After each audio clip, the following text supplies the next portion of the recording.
Hello everyone, welcome to the Codex Prime podcast. I'm your host Maurice. It is Tuesday, February 9th, 2016, and we're on to episode 28. Aris and Carl, Byrd, how we doing? Doing all right. Yourself? Holy crap, it's 2016? What?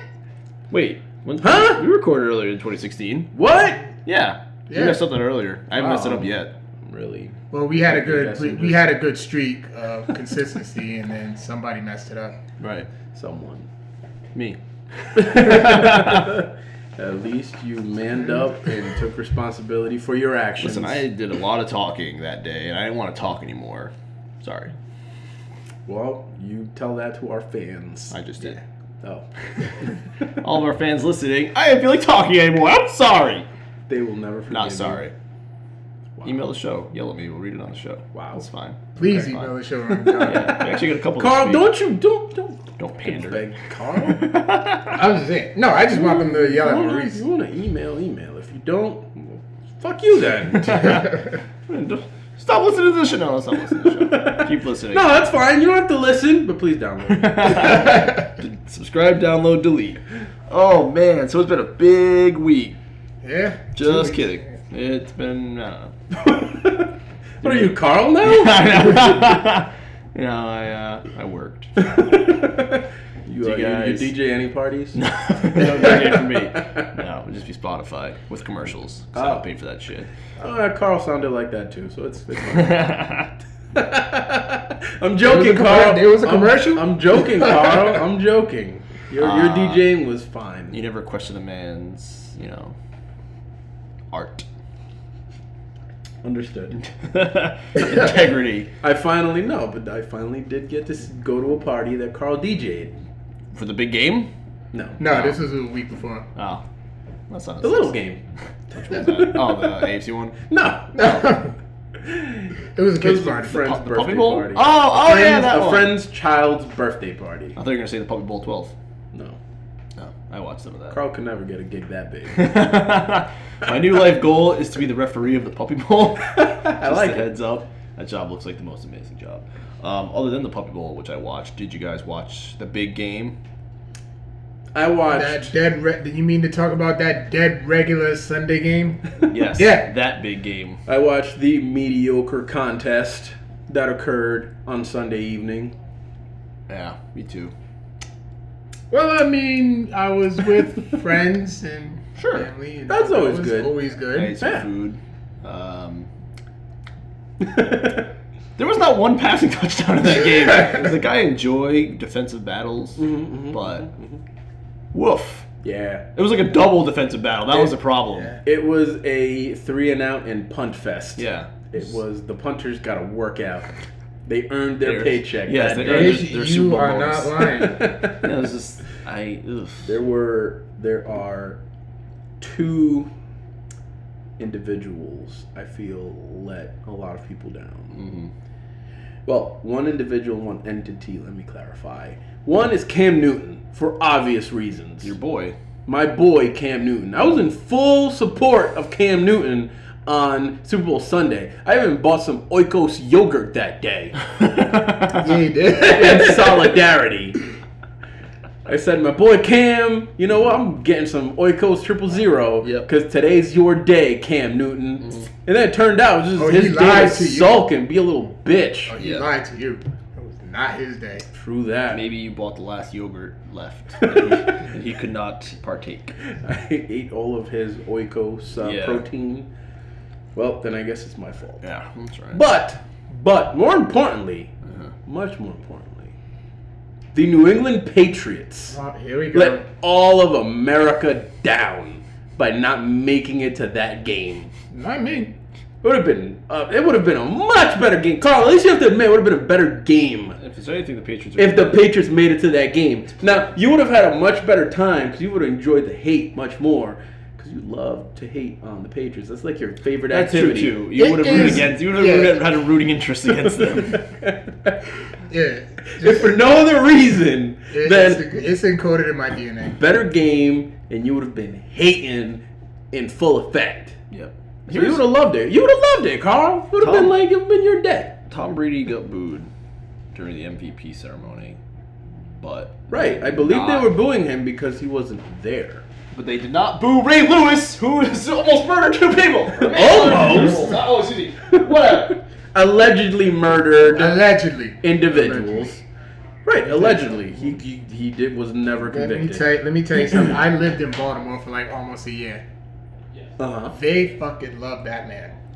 I bet they do. That man loves loves Baltimore. They got a street named after him down there. Do they? Yeah. That's like a couple. Yeah, they renamed it like a couple years. Like a year or two. What is the murder rate of Ray Lewis Rowe? You know something?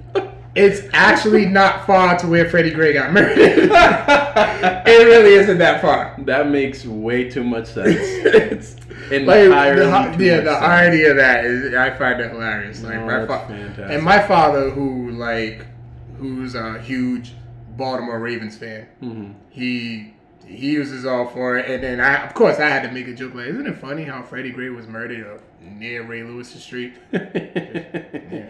Oh, next time I go there, I'm just gonna go by there just to check it out. Yeah, you can get a T-shirt. I almost got murdered on Ray Lewis Rowe. I'll make one with a picture of me like under the street sign, like "My mom made it." Nice, Carl. I like it. Yeah. I like it. What did you think of the game itself, Carl? It was a dead regular ass Sunday that I probably would have rather had watched on NFL Red Zone. You know what? I feel you on that, Carl. I feel you on that. We actually agree on something. Yeah, finally. Yeah, high five that one. Yeah, there you go. I like it. Well, I didn't like the game. The game was incredibly boring. It was just, man. Oh. I mean, I think there was probably enough moments that I can probably count on like one hand. There were whoa moments. I mean, I guess when Von Miller was out there doing his thing. Yeah. He was killing folks. The couple of interceptions I was there, just whatever. And they weren't even like spectacular interceptions. It was just we had to do something to make the most out of that. It was just 2 crap bag looking offenses out there. Yeah. Right, Maurice? Right. Been awfully quiet over there. I agree with everything you guys just said in the past 45 seconds to a minute. Right. Right. The game was terrible. It was really bad. Like I said, I like defensive battles, but it wasn't even like really. It was ugly. Yeah. Ugly. You know, Skip Bayless from ESPN First Take said it perfectly. Like the whole game was just flat. Yeah. Yeah. There was no like the game. No, there was about enough to count on one hand, and that was only because we had to make the best of a situation. During the lead up to this game, I was saying it before the game happened. Like, I feel like everyone outside of the 2 states where this was occurring was very apathetic to that game. Like, even, I'm just saying, I know I'm a Patriots fan, but I'm just saying, even if you're out from outside of the New England region, there's at least like that villain thing that you could just be like, oh, it's the Patriots. We're the fucking Darth Vader of the NFL. So at least some people could hate. They had to make somebody the villain. And it was Cam Newton. Yes. The media, the media brought all this race stuff and all that just to make him look like the villain. Honestly, I barely heard Peyton Manning even mentioned during those 2 weeks. I barely heard him mentioned during the game, Carl. I mean, they had the perfect storyline with like the last Gunslinger's last game, but Peyton Manning has been so bad. I'm pretty sure he was the worst Super Bowl winning quarterback on record. QBR of 10. Yeah, not out of 100. Not saying like my own personal feeling towards him. I don't care whatever. One, your legacy is secure. Whatever. The HGH stuff will come out eventually. As much as I love HGH, but QBR was terrible. Which I hate QBR because I don't want to rag on it too much. Well, his quarterback rating was like 56. Yeah, okay, it was 10. No, QBR. That's a separate thing. 10. It's a different metric. QBR is ESPN's quarterback rating method. That was 10. They rated on a 100-point scale, which is terrible. His quarterback rating on a 158.3 was 56. That's terrible. 56 point something, which I read somewhere is like the same as if he just threw the ball in the dirt every play. And which is hilarious. It was the first time. I fought on those stats. It was the first time a team had won a Super Bowl when their quarterback threw more interceptions than touchdowns. The second time. The other time was 1974 Steelers. Wow. Terry Bradshaw. Wow. So it was just weird. I'm like, I can't believe this guy's gonna win. Like he, as good as he has been his entire career, I'm like, this 1 year he's awful. Yep. And go look at his stat line for when he won the MVP for the Super Bowl. He was terrible in that game. He was awful. Like watching that game, I was just saying, listen, man, if Peyton, like I know all of the NFL world just would fucking love. They just love to schmooze fucking Peyton Manning. They just love schmoozing up to this bastard. If they give him the MVP, I'm boycotting the NFL. Oh yeah, Von Miller got it. Right. Well, he deserved it. Yes. He legit deserved he it. had a hell of a game. Yeah. But the funny thing is, like, you're reading the news stories and like they're trying to like shine it up real nice, like, oh, Peyton Manning won this game, but he was so bad. It's really hard to do. He did not win that game. It's I saw a meme these past few days where it said it was a picture of Peyton Manning when he was getting interviewed, and they said when you get an A on the whole group and you did nothing. Oh yeah, like You did nothing to get an A on the group project. Yeah, something like that. Because he was like 13 for 24 with 145 yards and 1 interception. Gary Kubiak actually called a very perfect game because he let his defense molest the Panthers, and they said the word sure you really did. want to say. Listen, okay, fine, Carl. We'll change it. I'm sorry. He let his defense rape Cam Newton. Because they said they didn't change anything up on like the 2 weeks to prepare. They didn't add any wrinkles to their offense. So he probably was convinced that his team was. He just wasn't going to let Peyton lose the game. And the running game played pretty well. Oh, what told you that? Was it that part where it was 5-yard 3rd and 9 passes. and they handed it off Yeah.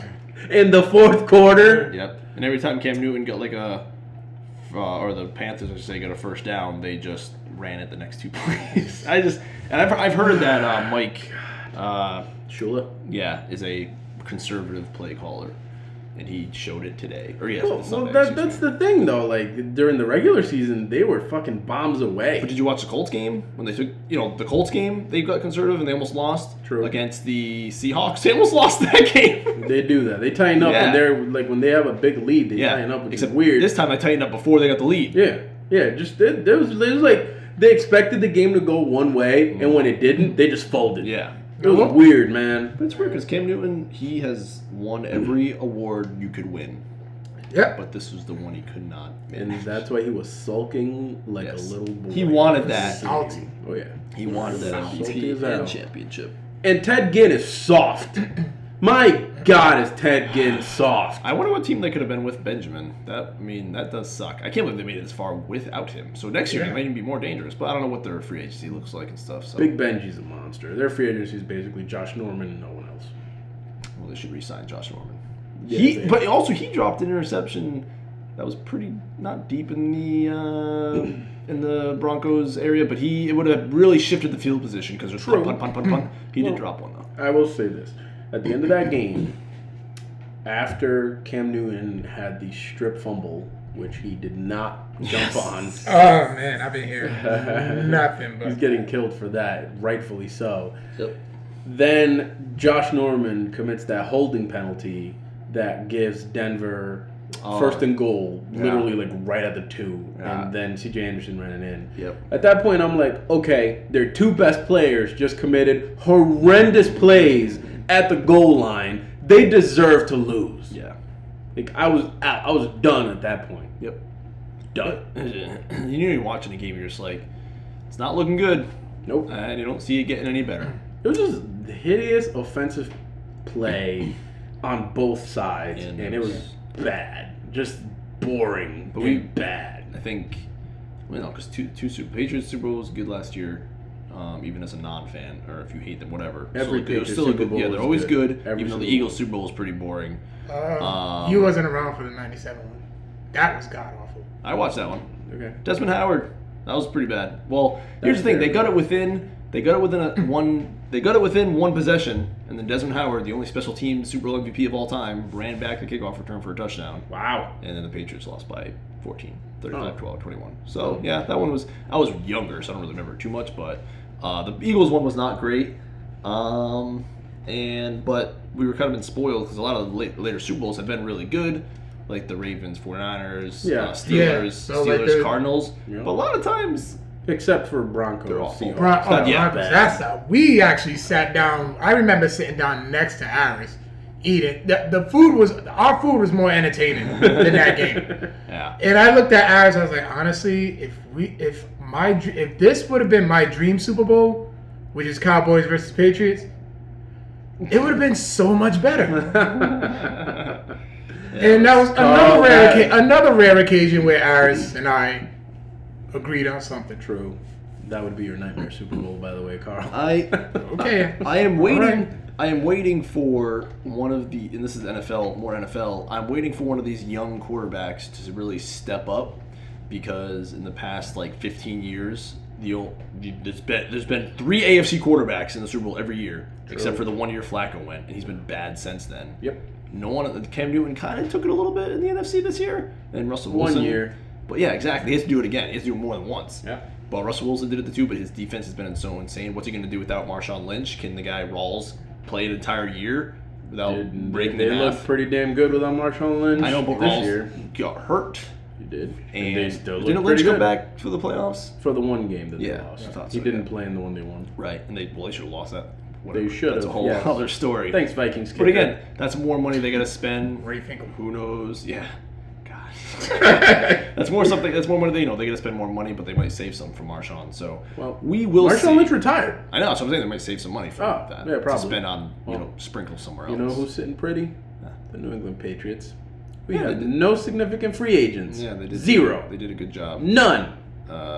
Of their money, and maybe Tony Romo can stay healthy for longer than 2 weeks. Well, he's getting the plate in his collarbone to keep it from breaking. So let's keep our fingers crossed. Listen, bro, when Matt Forte is a Patriot next year, remember you heard it here first. When Matt Forte is a Patriot next year. I'll even take Alfred Morris. Oh, yeah, that'll be all right. But I really want Matt Forte because he can catch. Alfred Morris got bricks for hands. That's the only problem with that guy. Yeah. Matt Forte in the Patriots offense, where he can catch and run the ball, that's going to be amazing. It's going to be so amazing. He needs to stay healthy too. And also, He's been pretty durable, by the way. Matt Forte. this past year. He's missed 8 games his entire career. Really? Why does it feel like more? Entire career. Why does it feel like more? Because you're an idiot. That's not true. It is. He missed a couple this year. Whatever. What y'all think of the commercials? I didn't watch any of them. They were boring. There was no Clydesdale one. I was really looking forward to a good cry, and they didn't supply that, so screw them. Also, I can just watch them on YouTube. Yeah. I don't know. Puppy Monkey Baby was creepy as fuck. There was. That one was. How can we get posted on the internet? Let's do a Punky Monkey Baby. Shit, dumb. I hated it, and I saw that commercial before the game too. It's super creepy. The fact that he just says Puppy Monkey Baby over and over creeps me out more than anything. I couldn't really. I was a good distance away from the TV. It's like this far where we're at right now to the TV, and I couldn't really hear much, which is good because also the commenting team sucked. I hate the commentators for CBS. Oh, it's Phil Sims. Yeah, he's the worst. Phil He's Sims. legit the worst. I can do. CBS just seems a little too conservative for me. I just enjoy Fox more. Fox is better than CBS is my least favorite. I like Al Michaels a lot. Fox's their announcing team might be better, but just the like production sucks. Yeah, they have They have the least camera angles. Like they're bad. But I thought it was cool that they had the whole 360 replay thing that they had this year. Yeah, it was big. But the commercials, I don't remember any of them. The Kevin Hart one on the first date was good. And whatever. We're not here to recap stupid commercials. One more, and then the Incredible Hulk. Oh yeah, that was probably the best one. Oh yeah. I probably would say that. The movie trailers. The trailers were good. Yeah. I did like the Civil War trailer, and there was one other. I actually like the Jungle Book trailer. Apocalypse. Oh yeah, I do like Jungle Book. I did not get to see that one. Yeah, sure, we'll see. It was alright. The game was dumb. I'm glad that the Super Bowl 50 pomp and circumstance is gone with. True. Now it's the Super Bowl 51 again, like normal. Yeah. And they go back to the Roman numerals. I like That'd it. be nice. Super Bowl Lee, it's gonna be nice. Yeah. So what else other than the big game did you get up to, Aris? I've besides going to parties with Carl, hanging out with Carl multiple times during our little off season there that we just had. I've watched a couple of things, seen a couple things here. I've heard a couple of things too. Actually, we're gonna have some music talk here in a little while, so I can talk about some albums that I heard. But first off, I watched the entire first season of the Netflix original series, The Unbreakable Kimmy Schmidt. May have heard of that. Mm-hmm. It is produced by Tina Fey. And it's got a very 30 Rock vibe. So if you enjoyed 30 Rock and that kind of humor, where it's like that, like very, very offbeat characters, weird characters, just random nonsense, and like flashback humor, kind of like Family Guy, where they say something and they're like, oh yeah, and then you see a flashback of what they're talking about, with them supposedly remembering it, and it's just some silly nonsense. I highly enjoyed that. So I enjoyed The Unbreakable Kimmy Schmidt a lot. I did not think I would, but I really, really, really enjoyed that. It's really good. Did she act on it? Tina Fey is in the last 3 or 4 episodes. She is not like one of the main characters in it or anything, but she guests on the show, and so does John Hamm from Mad Men. Mm-hmm. But yeah, it's a really, really funny, just weird little show. One of the guys from 30 Rock is in it, one of the lesser known characters. I don't know if have you seen 30 Rock? Yeah, okay. Yeah. You remember what's his name? Tracy Morgan. Yep. His wife had a little crew that she hung out with. And at one point, in one of the later seasons, they got their own reality TV show, and her gay best friend was one of the characters. Well, he is one of the main characters in The Unbreakable Kimmy Schmidt, and that dude's hilarious. And his name is Titus Andromedon in the show, and he is a flamboyantly gay dude who ends up becoming Kimmy Schmidt's roommate. So Kimmy Schmidt is a the girl from The Office, right? Sure, I've never seen The Office. I don't know. But Kimmy Schmidt is a Erin from The Office. Sure. Trust me. Okay, sure, that person. So she is a survivor of a kidnapping. She was kidnapped by a crazy preacher and locked away for almost 2 decades underground in a bunker with several other women. And she comes out, it was like in the mid-90s. So she gets rescued, and she comes out of there and basically she's trying to rebuild her life. So she moves away from her small town to get away from all of the whole, stigma of being what they call a mole woman, because they were in an underground bunker. It's a comedy, right? Yes. Okay. So they were the mole women. So she ends up moving to New York. She runs into Titus, and they hit it off. They move in together.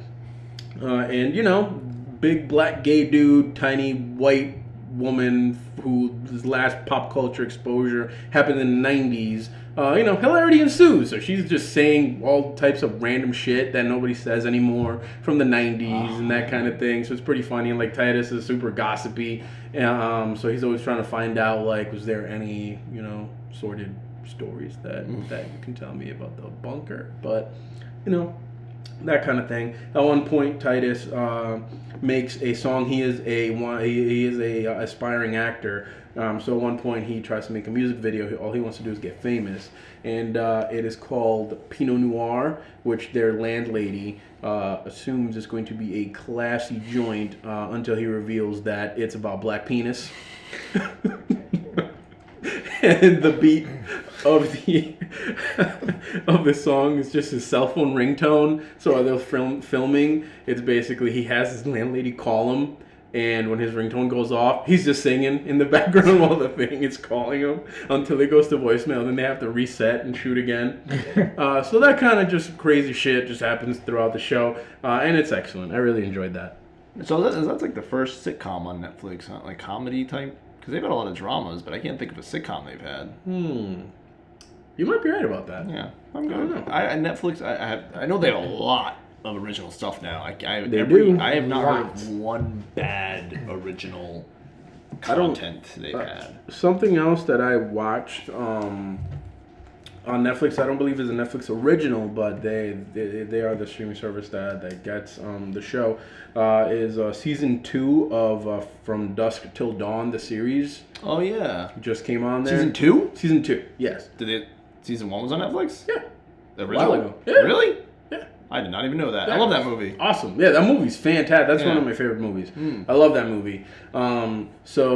Dusk Till Dawn Season 2 is now out, and I've been watching that. I'm a couple episodes into that, and I'm really enjoying that. I loved Season 1. I felt like it took way too long for Season 2 to come out. I feel like it was 2 years ago that Season 1 came out on Netflix, and that might actually be accurate. So let's back up real quick for Season 1, which I did not know existed. It's on Netflix. Okay. Yes. Both seasons are on there. And they're based off the movie. Is it a remake of the movie, or is it a sequel to the movie, or prequel to the movie? So Season 1 is a retelling of the movie. Okay. They flesh out the characters. The stars of the show are the Gecko brothers. Yep. Who are the characters played by George Clooney Yep. and Quentin Tarantino. Yep. In the original movie. So it basically fleshes out their background and their journey of how they went on their crime spree to the point where they had to escape to Mexico and how they end up at the Titty Twister. Which is the bar in From Dusk Till Dawn. And it fleshes out like the mythology of the snake vampires that they have in that movie, and like the background of what's her name again? Santanico. God damn it! The stripper that was played by Salma Hayek. Yeah. Yes. Santanico something. I forget the name that they gave her. Santanico something. Pandemonium. Santanico Pandemonium. That's her name. So it fleshes out like her background and like all of the mythology of the vampires and all of that stuff, which is really cool. So you get a lot of like Mexican folklore thrown in and that kind of thing. So Season 1 basically ends where the movie ends. Where they've, I'm not going to ruin it, right? But if you've seen the movie, you know how it ends. Yep. And they go a little bit beyond that to kind of set up Season 2 as to what's happening, and then Season 2 just kicks off directly, right after that. The guys that they got to play the Gecko brothers, really good. 1 and 2, they bring their own sort of flair to the roles. Yes. Instead of just trying to pretend or basically play the characters that Quentin Tarantino and George Clooney played in the original movie. Yep. So I highly recommend that show. It is excellent. They're 1-hour episodes, and it's a lot of fun, a lot of drama. What's his name is one of the characters in this show in Season 2. Danny Trejo. Because he's in the movie, right? Yes. Yeah, I was going to ask about that. He was the bartender. Right. So yeah, Danny Trejo is in Season 2 now. He's a Robert Rodriguez favorite. Robert Rodriguez produces the TV show. He's the director of the original movie, for those who don't know, and obviously several other projects since then. I highly recommend that. I will check out both of those series. For sure. You will enjoy, but if you like Dusk Till Dawn, you're gonna fucking love this show. It's so good. I can't keep up with all the original stuff they have. Honestly, going on a limb here. Whoa. I think the show's better than the movie. Hot take. Wow. Hot take. Better than the movie. And I freaking love that movie. Yeah. I love that movie so much. I like it. So much. But that show's better. It's really good. And I'll mention one other thing. Real quick. Carl, I'm going to hook you up because I know Victor gave you some bad advice on a nice little chill out with your girl movie. I'm going to recommend something without butthole art. All right, cool. Vic. We're free of butthole art. We're good. We're good. Yeah. I'm writing it down right now. The Intern, Carl. I watched The Intern. That is a fun little movie. Robert De Niro? Robert De Niro, correct. Robert De Niro. Okay, I remember that. Yeah, so he plays a elderly fellow who is a retiree whose wife has passed away, so now he's alone. He's sort of past the point where he's traveled the world and whatnot, and he's looking for something basically to fulfill his life. Yeah, fill that void in his life. He ends up finding this flyer for this tech clothing company, this internet clothing company, run by Anne Hathaway. So they're looking for they're opening up this elderly person internship program. He applies for it, gets it, and then they build it. He goes there, and he's kind of marginalized at first because they're like, "You're old. What are you doing in a freaking internet company? Get out of here, old man." kind of like I would be. Yeah, that sounds like you. Yeah. So him and Anne Hathaway end up getting this real nice camaraderie, this good relationship that's real nice. My wife really enjoyed it. I watched it with her, and it was a really nice date movie. You and your girl will enjoy it, Carl. Okay. Guaranteed. All right. Carl Byrd was telling me before the show of another date night movie that he just watched. We'll get to that in a second, right after these breaks. Woo!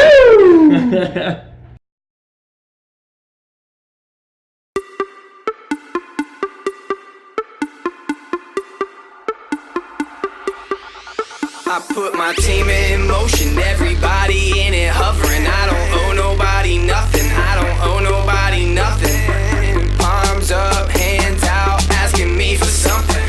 Palms up, hands out, asking me for something. I put my team in motion, everybody in it hustling. I don't owe nobody nothing, I don't owe nobody nothing. Palms up, hands out, asking me for something. Palms up, asking me for something.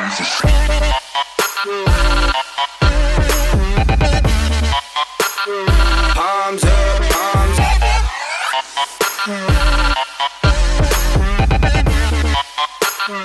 asking me for something.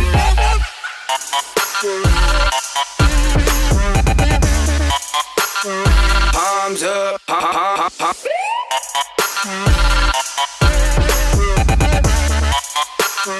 asking me for something, something.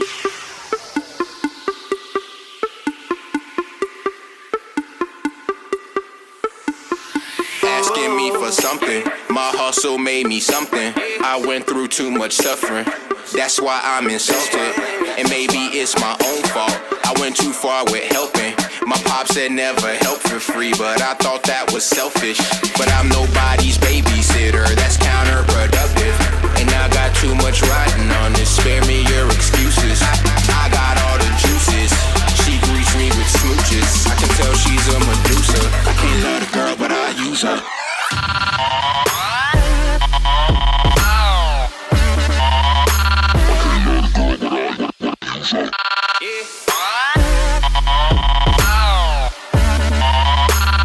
Palms up,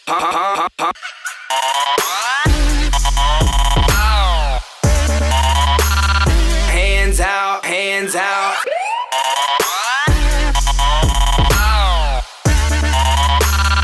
Asking me for something, something. This rap shit ain't what I was thinking. Feel like I'm constantly sinking. Jumped off the deep end. Man, you've been relaxing on weekends. I've been working every day. Trying to put my team in motion. Everybody in it hovering. I don't owe nobody nothing. I don't owe nobody nothing. Palms up, hands out, asking me for something. Palms up, hands out, asking me for something. I put my team in motion. Everybody in it hustling. I don't owe nobody nothing. I don't owe nobody nothing. Palms up, hands out, asking me for something. My team in motion. Everybody in it hustling.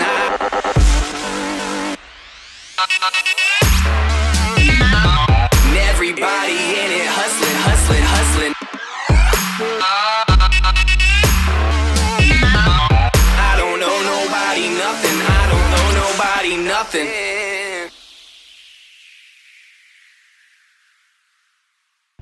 And we're back. Welcome back, everybody. We are joined by a very special guest. You might have just heard some of that good music we just dropped on y'all. I'd like to say, nice Codex Prime welcome to AWOL. What's up? What's going on, kid? It's popping. Well, you know, over here, just having a chit-chat, I little see. talk. Nice. It's exciting. Absolutely. Everyone's Just, been clamoring to come on the show. You had there's a long line. You got to the front. Man. Yes. Skip the line, bitch. For those Your that face. that don't know or don't remember, AWOL is the producer of all the music that you've ever heard on this show. That's true. Yeah, he provided us with our intro, outro, and you know, some random little goodies that you've heard. And again, we're trying to bless you with a little bit of AWOL and AMNLZ, his and his production partners' music over here, their work, and we'll be discussing that in a little bit. Right, guys? Right. Yeah. Good stuff. You'll give a shout out to your boy, man? Yeah. Larry O, the other half of AMNLZ. He couldn't make it. I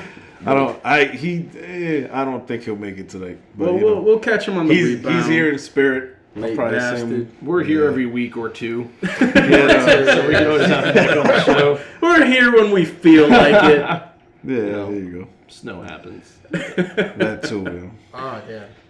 So, hey, Maurice. Yes. Where were we? We were talking about the nice movie to Carl Byrd. Nice Oh, yeah. The one without butthole art. Right. Yes, Yeah. right. And Carl Byrd was telling me before the show that he watched a little movie himself. Yeah. What movie's that, Carl Byrd? Well, it was a little date night that we had, a little in-house date night that we had, so... Oh, man. Pause. Wait. You should have seen it, man.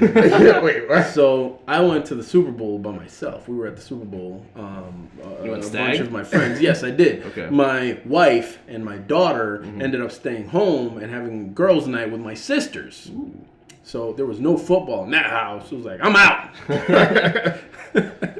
No, I had planned to go see the Super Bowl with my boys, but my sisters came over and my wife was like, we're having fun. Go, get out of here. Nice. And I got kicked out.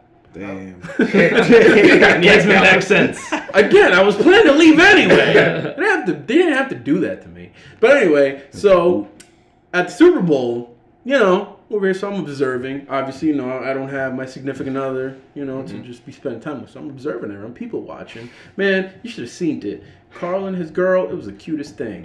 She was like sitting on her lap, and she was feeding him. He was sitting on her lap? No. Yeah! I did not. Straight up, he sat on her lap, man. I did not sit on her lap. You were sitting on her We lap, sat in Carl, the same. and she we was sat feeding in you. the She did feed me a piece of a chicken wing, but She was feeding Carl we chicken sat wings, in the man. same chair. We sat in the same chair. It was true love, That's man. some king shit, man. You getting fat chicken wings? Fuck grapes. It was what she had in her hand. I'm like, yo, what kind of wig is that? And she just... But like, Yeah. bitch, make sure you Yo. catch that bone. It falls on my lap. I'll slap you. Shout out to Cassandra though, man. Like that was real nice to see, Carl. I could see the happiness in your face. I could see as you were chewing that chicken wing, man. It's a tiny ass bite. Shut up. Chicken's really good, man. Right. He didn't want to look bad in front of his girls. He was just nibbling. Like a little mouse. Like I said, man, he probably still doesn't fart in front of her or nothing, man. Oh, man. Carl. It makes me happy to see you happy, Carl. Shut up. Carl Byrd, please tell us what movie that you watched. All right, so she picked. So it was her turn. It was her turn to pick the movie. So she randomly picked this movie on Netflix called Breathe. So I'm like, oh shit, it's a chick flick. Victor Omoayo will be proud. So we're watching it, and it's about this singer and his wife who get married. Everything's all great, and they eventually get pregnant, and she gets hit by this silent killer in her pregnancy. She was having like crazy complications. She gained like 15 pounds in a week. Her feet was swelling like crazy, like cracking, and Is this Deadpool? I wish. Shit. I really wish. And and like the whole time the doctor was like, "You're fine, you're fine, you're fine." Then things while he was like about to do this really big show, things really got bad. And first of all, it was very low budget too. Like the whole movie is probably shot from an iPhone. But Nice. Oh, damn. Don't give up the whole plot now, Carl. yeah, so then like things just really get complicated. The doctor kept telling her she was fine, and then they just go through all the trials and tribulations and stuff. And I was like, well, she picked it, so So it was super sad, so it would be right up. yeah, it's alley. right up Victor Victor's would alley. love it. Yeah, I like Yep. it. Was it good? Right. Nothing gets Victor going more than uncurable disease. Deadpool. Makes me very excited for Victor's that. gonna love Deadpool. So I was like, all right, well, we finished this one. We started watching House of Cards. I know we're like crazy late on it, but I've never seen that either. Okay. From what we saw, it looked good, but we was like, yeah, so you want to get an episode of House of Cards in? Okay. Like, all right, cool. So Y'all should have just watched From Dusk Till Dawn, the series, Carl. we probably should. I'll be watching that this week. I'll get into that one. But, and then another Netflix original I decided to dabble onto was Bill Burr's series, animated series, F is for Family. Yes! That shit is hilarious. I've never heard of this. It's fucking funny, man. Yeah, it's basically about a dysfunctional family in the 70s. Like, I mean, the father is so it's like he hates his life. Bill Burr. Yeah. Okay. Bill Burr provides the voice. But this is an animated show. Yeah. Okay. All right, I got you. Yeah, rated TVMA, so, like, make sure your daughter's asleep. Because he's like, the shit that he calls his son like, he calls him, like, a lion sack of shit, you useless waste of skin, and, like, all types of crazy shit. So everything Maurice calls George R. R. Martin. Got it. Yeah. Yeah, except nobody's fat. Oh, okay. It's just... Except for him. He's kind of out with a bunch of stuff. He takes his son to a football game, and then his son goes to use the bathroom, and he sees like everybody going at the same time. So he's fucking trying. You can see him getting all traumatized by it. It's funny. I'm not gonna spoil anything, but it's fucking hilarious. Like, I highly recommend it. AWOL, you recommend it? Yeah, it's a funny ass show. if you like Bill Burr's stand up, you're gonna like the show. Good. It's he does the main character's voice, and his, like he said, like he's got them one line. There's one that I remember specifically where his son is like, "What's for dinner?" and he's like, "More free food. What are you complaining about?" That shit, I mean, this guy. I'm trying to remember who the hell Bill Burr is. I'm like, who is Bill that? Burr? He did a lot of the movie. writing on the Chappelle Show too. Did he really? Yeah, he had a lot to do. Yeah, he was on with it like Chappelle plenty of Show. times. World Series of Dice, a racial draft, the two I remember. That's right. Yeah. F is for Family. Damn, Netflix has so much shit. Yeah. Dude, they are killing it. They are straight up killing it. So then, of course, Legends with JBL with Ron Simmons, which was a very good one. And then Host of Comics, Demon, issues 3 and 4, which end up pretty fucked up. So thanks, Jim Savard. Marvel .1, and I'm still working on Saga Volume 5. Man, I keep saying I need to go buy Rococo's, and I need to go buy Rococo's real bad, man. I got back issues that I need to catch up on. I think the new Dark Knight 3, the Master Race, is out soon this month at some point, so I gotta go back and get that. And I'm caught up to the issues that I have of Secret Wars, which is issue 7. So I'm like at a major cliffhanger right now, and I need to go get issues 8 and 9 and finish it up. Yeah. Everybody does, and we'll do like a Secret Wars episode. Yeah, for real. Maurice? Yeah, I got that. Actually, that's a good idea. We should do that. I like that. Cool. I'll catch up. Yes. Yeah, but I have like 1,000 Netflix shows to watch. Well, in between those, it doesn't take a long No, I know. time. There's not that many volumes. I got you. It's only 9 issues. Yeah. Alright. I'll bring it home. I got Alright, you. cool. After I finish Clone Wars. Because that's all I've been doing is watching more Clone Wars. Although I Still ain't done with that yet? It's like 6 seasons long, Carl Byrd. Come on, get out of here. Well, here's the thing. I hit a few episodes where like it's all about Padme and it's all about like the Senate and stuff, and they're like trying to like negotiate peace. And I'm like, fuck peace. I want to see blasters and shit. Yeah. Just bring some droids. Yeah, bring on the violence. It got like really like slowed down, and I was like, just give me more Anakin and Obi-Wan, and then it finally did for a pretty good like it's like a trilogy of episodes, the Mortis episodes, where it's a lot of heavy shit. So that was pretty fun, but that's all I've really been around to. I haven't played any video games. I've been bad. I've been real bad. I've still been hitting that Pokemon pretty hard. I've just been DJing. I've got 3 badges now. Oh, wow. Woo! Nice. Who's your main Pokemon? I wouldn't say I have a main, but I have a squad, though. I got you. I got fucking Charizard, bro. Congratulations. Really? Fucking right I do. Did you have to catch him? No, he was given to you. Which? Yeah. What? So in this game, you get the starters for this generation. So you pick one of those. I chose the water one, which is Froakie, and he turns. I got his 3rd evolution. It's a fucking ninja. Ninja, bro. I like it. Ninja. I like a it. Water ninja. He throws water shurikens. It's pretty dope. And then a little bit later on in the game, I think it's even before you get the first badge.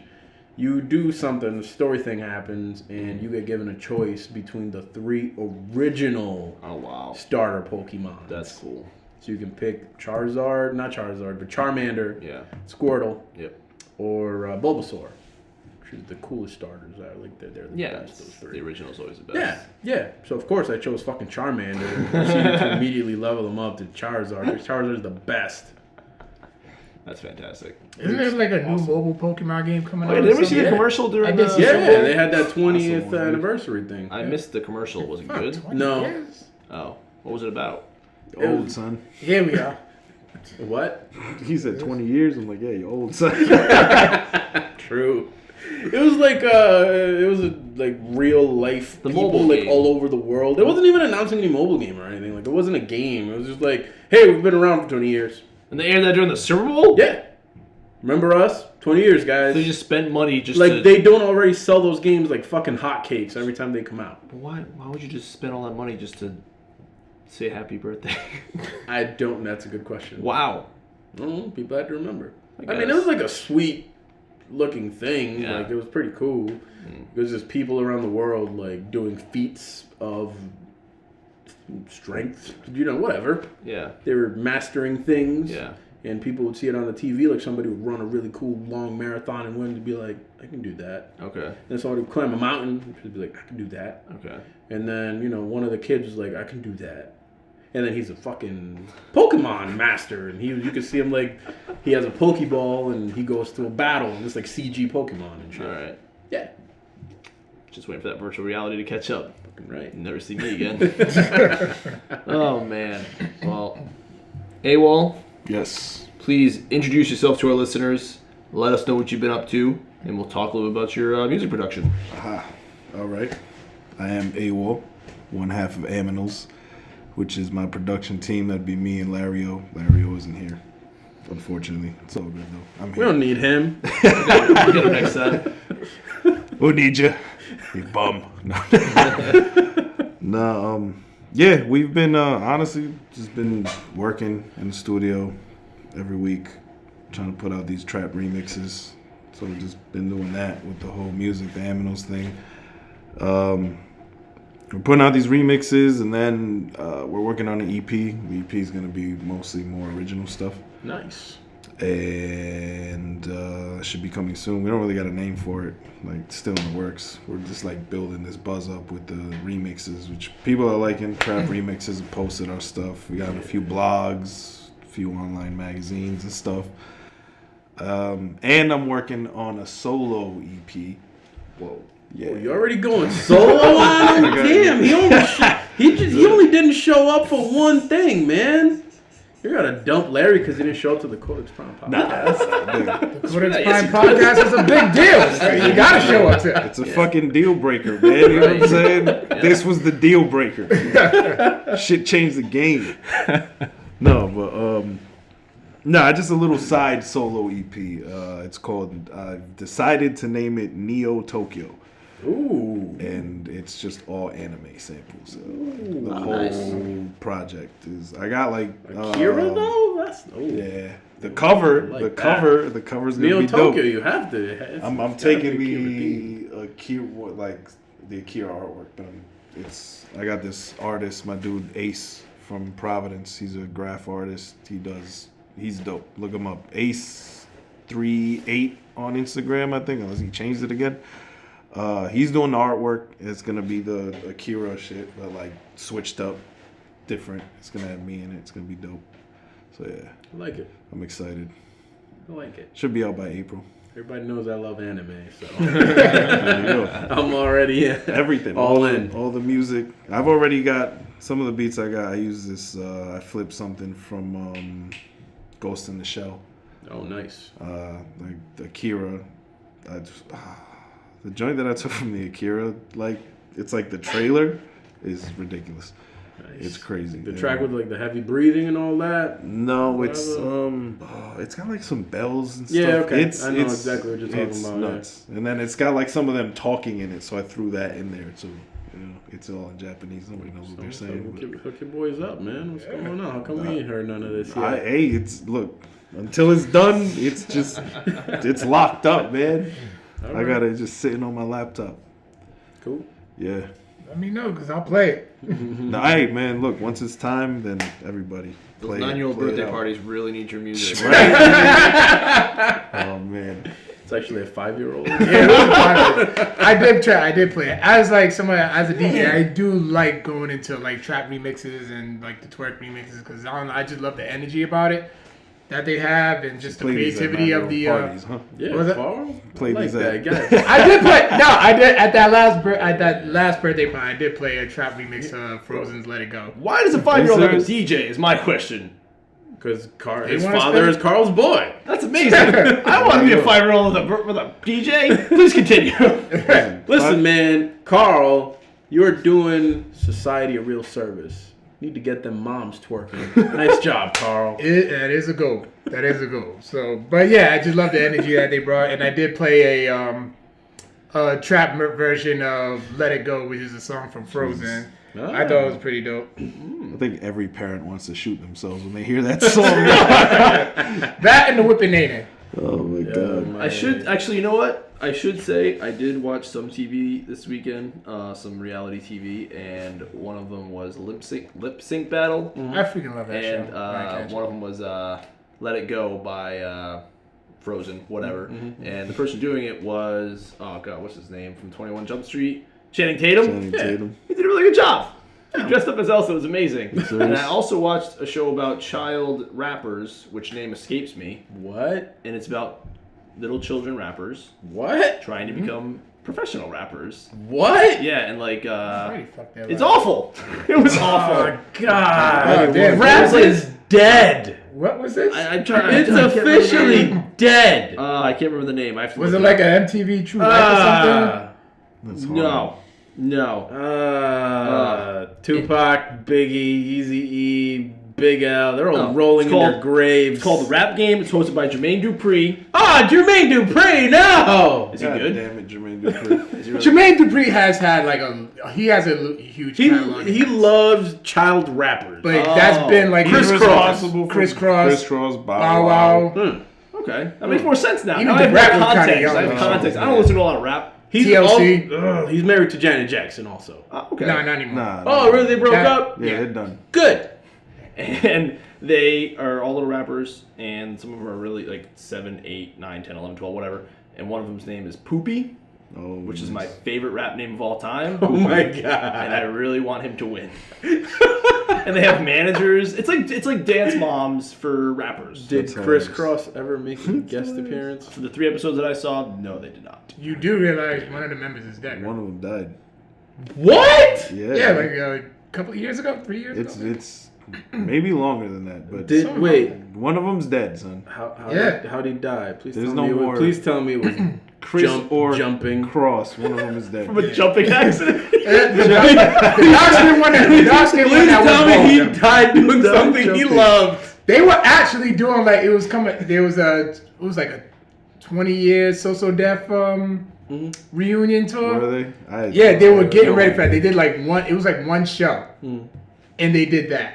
So I'm like, yeah, it was kind of weird. A bunch of grown ass men still walking around with their pants backwards. Oh, they were doing that They whole did the thing. whole backwards thing. too? Yeah, they did. You kind of had to. It's Christmas. I don't know about that. But I mean, it's still like, yo, you a Yeah, grown leave ass some of that man. in the past. You know what I'm saying? Yeah. You gotta hang that up and just leave it there. No, I definitely is. Yeah, like Like, I yo, understand you're a it's grown your ass music, you- perform the music, but you don't need to be with the pants and all. Like the gimmick is played out at this People point. actually showed up to How his do you funeral. pee? I guess you have to take your pants off. Yeah, because they go all the way up when you've got a urinal. That's weird. Hey, watch Breakfast for Family. Watch that. I will just say this. I've seen people at work who unbuckle their pants to pee at the urinal. That's true. And they have their pants on the right way. I don't know why these gentlemen need to do that. Every time I walk into the bathroom, I'm like, what the fuck? Why are your pants unbuckled? It's weird. That's a weird question to ask someone. That is. You remember the kids in elementary school No one's that would answered pee me. with their pants all the way All the way down? to the ankles, yeah. Yeah, but you don't take that to a grown-ass man level, though. Maybe that's the grown-ass man version of it. You're in slacks. Like, okay, what is it? Like your shirt too big, so it's tucked all the way down to like your knees? You know that they were one of the pants to the ankles kids in elementary school. True. That's that. exactly what it is. You should ask him next time. Yeah. Were you one of the pants to the ankles kids? That won't be weird at all. Go ahead. But no, what's funny is like, Walk out. Don't even wait for an answer. Just the walk Brat and Jermaine Dupri showed up to his funeral with their pants backwards. Are you serious? Yeah, they really did. They had the pictures for it and everything. I have to show you guys. That is I like super dumb. Sorry to steer the conversation. Please continue. Burn your love for that music. Yeah, I just love it. Like the trap music and the trap remixes and the twerk remixes. Yeah. So I love the energy for it. Here's a question. Yes. So twerking is a dance, right? Yes. Is there music for it too? I guess I don't know. it's a dance. Twerking was. Twerking, I guess it's a twerking dance now. is It's become a craze. I have no idea. All it is. twerking all it has is actually shaking your twerking ass. has been around since the early 90s. Did Miley Cyrus not kill Yeah. twerking though? Like, is that I don't technically think when you she can kill twerking. though. You can't. Like, You cannot. it kills You can you, never. I guess.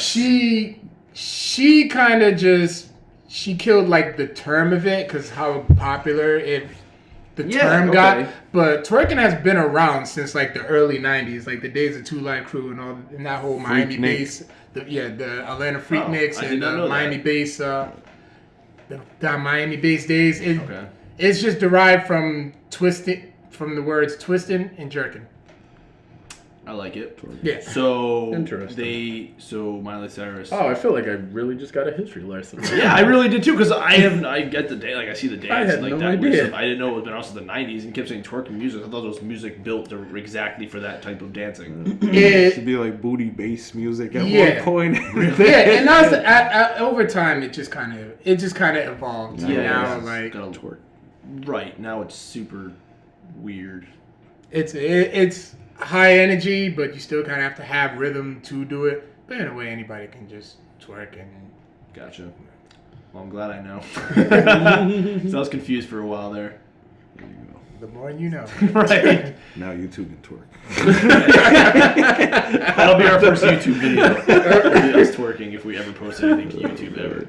Oh man. I think Victor's been keeping up with that, I think. I don't know. Oh really? We'd have to look, I guess. He hasn't.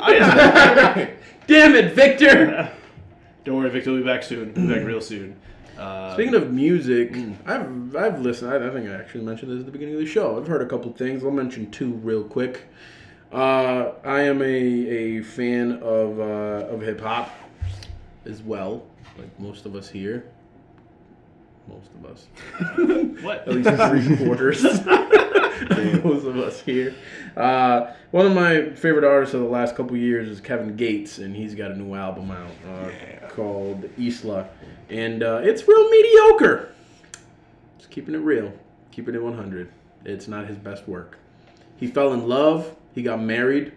It's a love album. You can tell. You can tell it's a love album. Maybe a few years ago when you got married, you would have appreciated it more. Right. He lost that edge, man. He lost that edge. You know, I still haven't listened to that.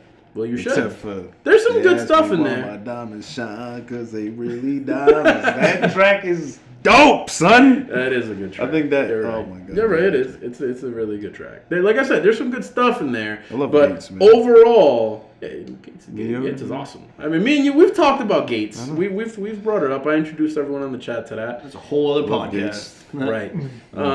But yeah, Kevin Gates has got that down south New Orleans sound.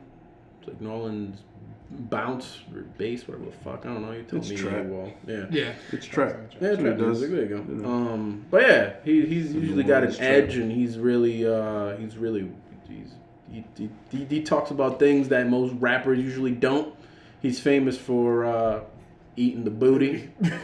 Oh. He's a big advocate of eating the booty. Right, okay. Gotcha. That's his. Before Janae Aiko mentioned it with groceries. Right. Yeah. Oh, that's what I was thinking of. Okay. Gotcha. So yeah, I've enjoyed a lot of his work in the past, and this is not one of my favorite albums of his. But check it out. I'm interested to see what you think of it, AWOL. Yeah, I gotta listen to it. the I other- slacked. Yeah, man. Stop slacking. The other thing that I will mention is this interesting album that I found on Spotify at random. It's called Compton by the Cold Chillin' Collective.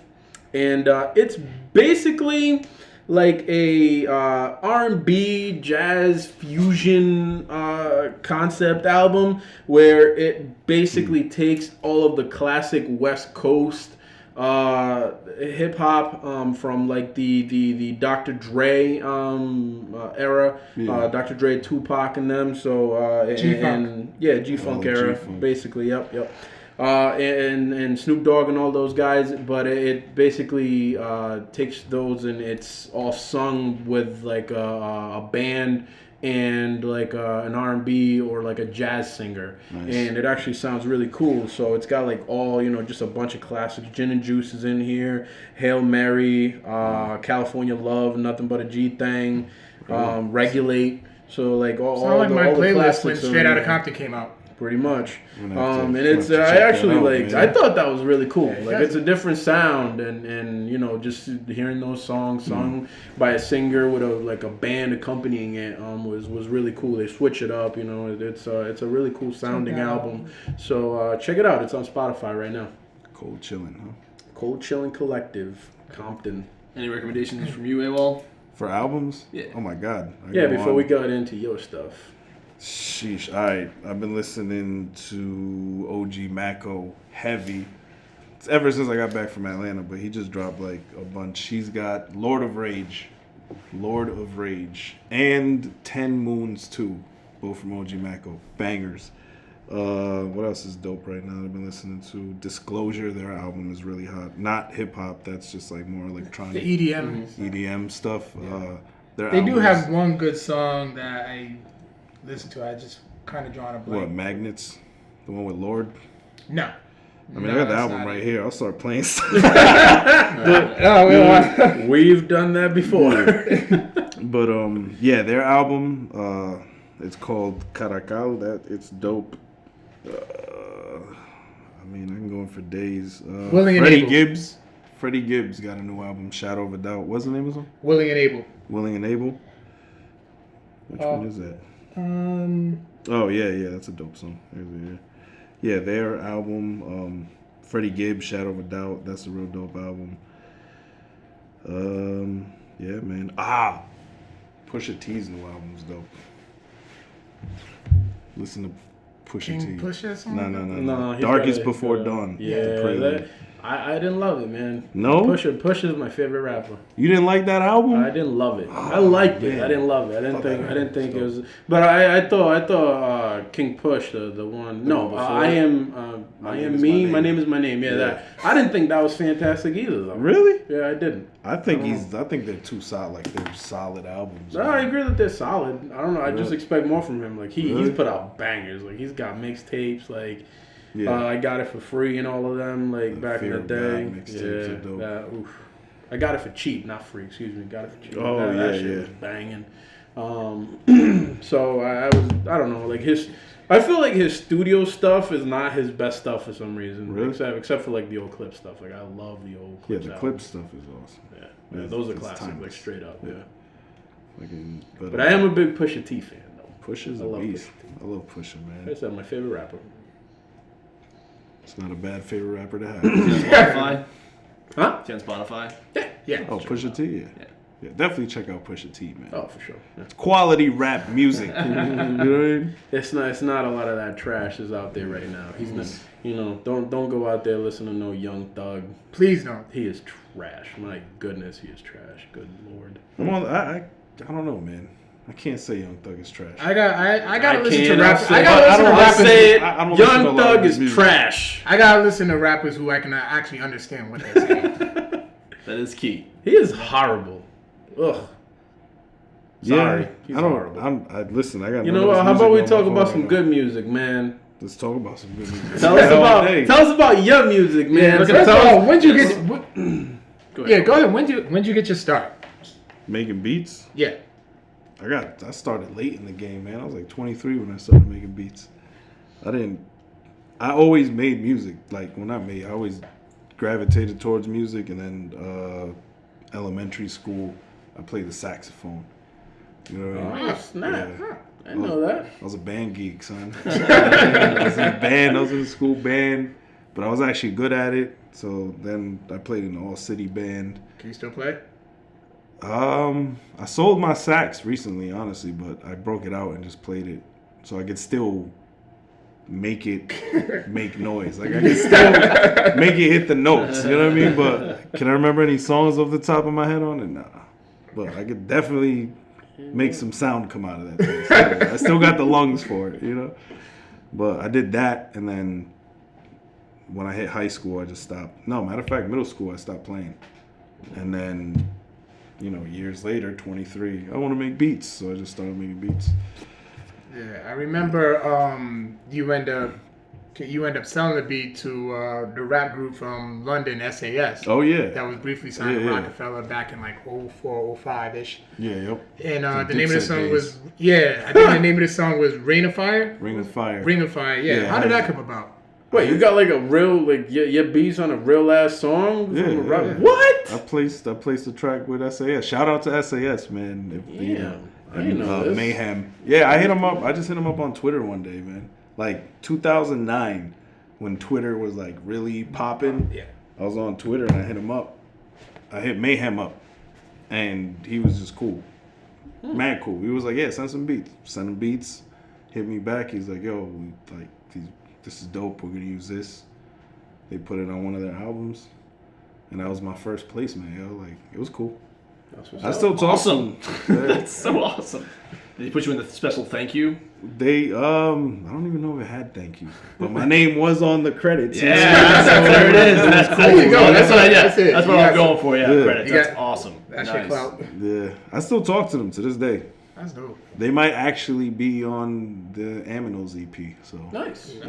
That's what's up. You know, possibility. We'll see what happens. So you just said I wanted to start making beats. I'm just gonna see what happens. Yeah. I like it. I did. That's all. Yeah, I just. Any inspirations or besides just listening to music? My boys I went to high school with, man. My boy Nick, he made beats when we went to high school together, Hope High, and we went to high school together. Yeah. So they used to use this program called Fruity Loops. And this is like and Jerome, he still loves Fruity Loops. Yo, yeah. This is like 2000, you know what I mean? And then when I finally decided, hey, I want to make beats, I was like, where can I get Fruity Loops? You know, and I just started messing with it, man. Like, and this was pre-YouTube tutorial days, so there was no let me look this up and see. Like press every button and see what it does, yo. Like until you figure it out. That's how I learned. God, we're so spoiled nowadays. Right. I watch YouTube on a tie, and it worked. I love tutorials. You kidding? Now, like if I want to do something, if I'm mixing something down, I'm like, how do I do this? YouTube. Oh, all right. You still using Fruity Loops? Hell yeah. Everything I do is on Fruity Loops. Yeah, I read it's always best to use what you're comfortable with. It is. I've actually been thinking of getting Native Instruments Machina, which is like kind of like an MPC. Yeah. But it comes with a program. You can use it with Ableton. I think you can use it with Fruity Loops, and then it comes with Ableton. So it comes with its own little program. What's that big thing? Is it what, Pro Tools? Is that Pro Tools production software is? Pro Tools is more for like recording sessions. It's a multi-track recording program. You can make beats on it because it has a metronome and it has a grid and you can set the tempo on it, but it is a pain in the ass, man. Like I couldn't do it, man. There used to be this kid I went to URI with. He used to make beats on Pro Tools. And I'd look at him and be like, you're crazy. Why? Were they good beats? No, the beats were dope. He was like from Europe or something. The kid was like he was like from Denmark or some shit. He was like, oh, I use Pro Tools. We'll go ahead and stick to GarageBand. People that want to listen to your music, where can they find it? I'm on SoundCloud, AWOL, AWOL _MM. 2 M's are for Mayhem Music. Or go to the AMNLZ page, which is just AMNLZ, AMNLZ. On SoundCloud? On SoundCloud, yeah. And then the Instagram's the same. My Instagram, my Twitter, SoundCloud is all AWOL_MM, and I'm always posting stuff on there. Or you can just find it on the Codex Prime podcast. There you go. You do not have to go far. We are not hard to find. But so take us through like the creative process, man. Like how when obviously you're inspired by a lot of different things. Like I see you asking for suggestions from some of us and whatnot. Like obviously like that anime thing. I was like, hell yes. Oh yeah, I was like, send me samples. Send me. I know a lot of good anime music, so I gave you some recommendations on that. But just as far as like the creative process, when you say I want to start a new project, like how does that process work for you? It varies. You know what I'm saying? Like it varies. It depends on what I'm working on. Usually, it like with the Neo Tokyo project, it was just I had just finished watching Ghost in the Shell. You know what I'm saying? Like I watched Ghost in the Shell, and I'm like, as I'm watching it, I'm like, oh, this intro music is dope. I'm like, I'm gonna sample it. And then I went on YouTube, grabbed it, made a beat, and I'm like, oh man, this is hot. And then I grabbed like an Akira one. Nice. And I did that. Like I just started. I've sampled anime stuff before. You know what I'm saying? Just because I like anime and I love their soundtracks. Yeah. So like I'll take stuff from it. I remember that Attack on Titan joint you never sent me. You know what? That's probably going on this project too, yo. So I like. For that, in the case of that project, it was just that, and it was, I'm like, oh man, I got a few beats. I'm like, I can do an entire project like this. I'm like, that was the inspiration for that. Can I make a request though? While it's still on my mind. It's not quite anime, but it would be a dope sample. What is it? Streets of Rage theme song. Yeah, Streets of Rage theme song. You know what's funny? I'm gonna grab it. I got a sound pack in Fruity Loops that's all Streets of Rage sounds. Yeah, Carl. You know what we do. You know I love the Streets of Rage soundtrack. Them dying or like punches, the one-ups, like all the sounds in Streets of Rage, I have them all in the bank. And I can put them in the soundtracks beats. For those games, man. Those are all that classic. Dude he's a great composer. He's a great producer. Yeah. I didn't mean to cut you off, but man, I had to get while it's on my mind, I had to get on it. I had to get at you for that one. Yeah, that's cool. Basically, like you just get inspired by whatever you're doing. Whatever I'm doing, it's literally like life. Just like depending, you'll hear it in the different beats. Like if you were to go through like stuff I got on my computer, like you'd be able to tell. Maybe not right away, but you'd tell there's some kind of like feeling or emotion behind it. You know what I mean? Like I might have felt a certain way when I made a beat. So it's definitely just inspired by things I go through. You know. Now, what about with your production partner, Mayhem Music and AMNLZ? Like, first off, how'd you link up with Larry O and become a team with him? I've heard some of the tracks that you've put out, and those joints are hot. So basically, how'd you guys link up, and then take us through the creative process when you have somebody else that you're working with? So the vision is not only yours, but you're sharing it with somebody else, and how do you play that off each other and whatnot? Like, how's that work for you guys? All right, let's start. How did we meet? Boom. This goes back to college. So me and Larry O. All right, so Larry O's in this band called Scared Don't Fear. I don't know if you guys have heard. It's like a hip-hop metal band. They're pretty big. They're signed. Or they were signed. I don't know. Let me not speak on their status. But they were touring. They were on the Vans Warped Tour. Like, they're doing big stuff. You know what I mean? Like, they're dope. They're real dope. So Larry O was in that band. He's their producer. He was their drummer.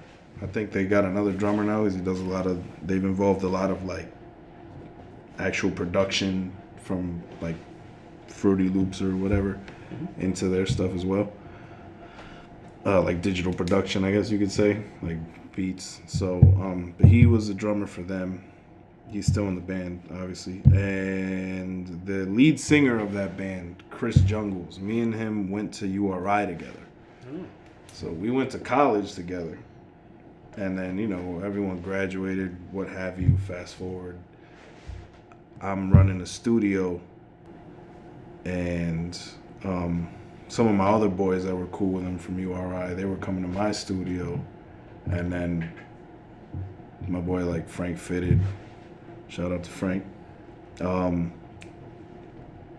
We would go to Chris. He's like, oh, let's go to Jungle Studio. They got a studio. I'm like, oh, they got a studio. He's like, yeah, they're in a rap metal band. I'm like, for real? Like, went over there, met the whole band, and just got cool, man. You know what I'm saying? Like, we were just all like, oh man, you know, like, weed makes friendships. You know what I'm saying? Like, everything was awesome. I think Frank Fitted. I think I know Frank Fitted. Yeah, Fitted, man. Frank Rodriguez, I think is his last name.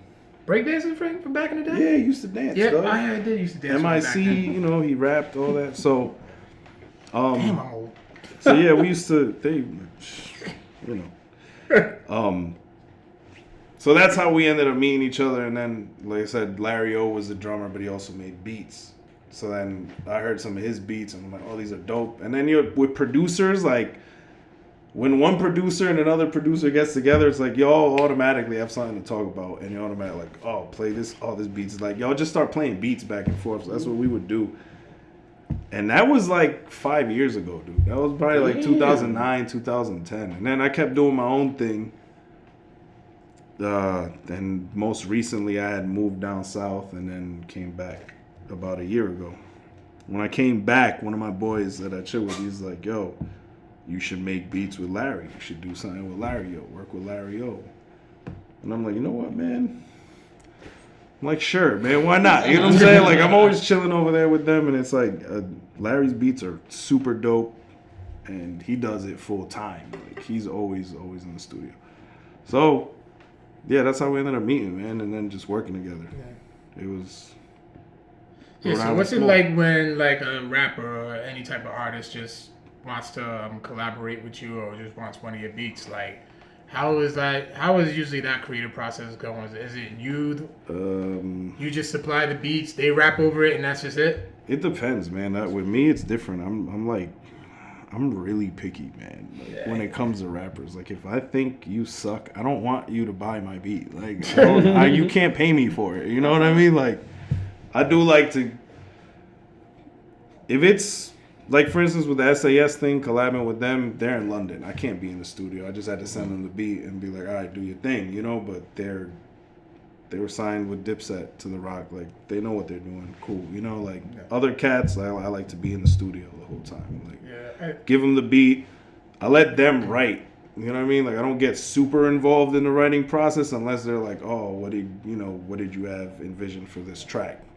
But usually I let them do their thing. Then I'll produce the recording of the track too. Like, yeah, because I think like a lot of times, like nowadays, like people just send beats all the time when they collaborate. You don't really hear like that chemistry that we used to hear back in the day. There's no producer-artist chemistry. It's just like you're slapping somebody on a beat. There's no cohesiveness with music when you do that. You know what I'm saying? Like, unless you already know this artist somehow, or you like know his vibe and you can send stuff catered to him, and y'all can work back and forth a long distance, and it can work. But usually, like, I like being in the studio with the artist.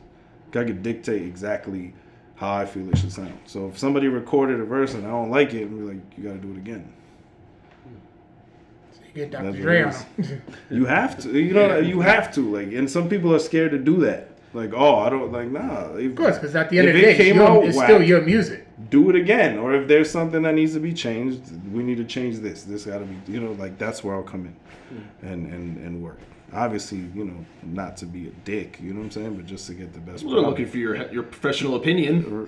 Exactly. Yeah, what are you paying for? But then you got egos. There's ego. Yeah, man, like, sure. You'll get so many arguments I've gotten into with artists. Like, I've had artists literally walk out of my studios before, like, damn. Fuck you, dude. I'm just like, hey, man, like, what? I remember I had this one group, man. I took this kid off a track because I thought his verse was whack, and I was like, you got to rewrite it. Not on the track. He got so mad, yo. Like, we used to just, oh man, he got so heated at me. And I was like, dude, I'm not taking you off. Write a new verse or fix the one you got, because it's trash right now. And he, pride, his ego and pride, I guess, got in his way at that point. He just didn't. He was like, nah.